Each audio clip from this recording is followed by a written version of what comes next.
I want to demystify your persona and your presence in the next 90 seconds. Your persona is effectively your personality. It's what we develop in the face of our primary caregivers to be able to deal with the world around us. It is actually derived from the Greek word which translates to the mask we wear at the drama. Your ego structures are what develop your personality, and it's actually really important to have a really healthy level of ego strength. It's just important to know that you are not your personality. In fact, from a coaching frame, personality is not who you are. Personality gets in the way of who you are. But when we look at presence, I wanted to demystify this for you because so often we look at presence as this thing that we're trying to do or trying to do more often. You don't try and be more present.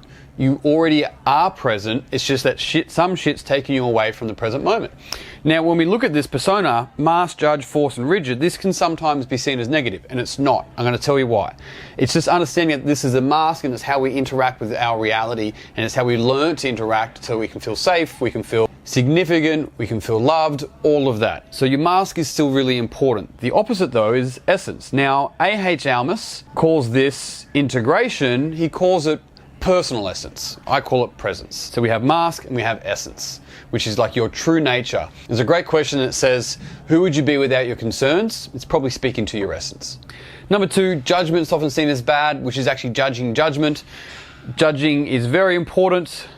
The opposite, though, is non-judging. So perceiving. It's very important to be able to judge. It's like how we look at what we want to choose to eat. It's just also looking at non-judgment and perceiving is not everything actually needs your layer of judgment on top of it.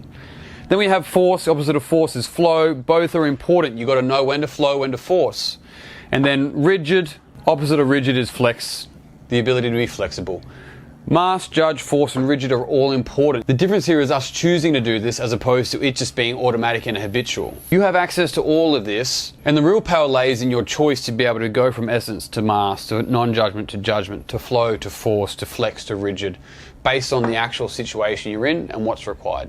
If you like this type of content, follow along because it's stuff that I teach every single day.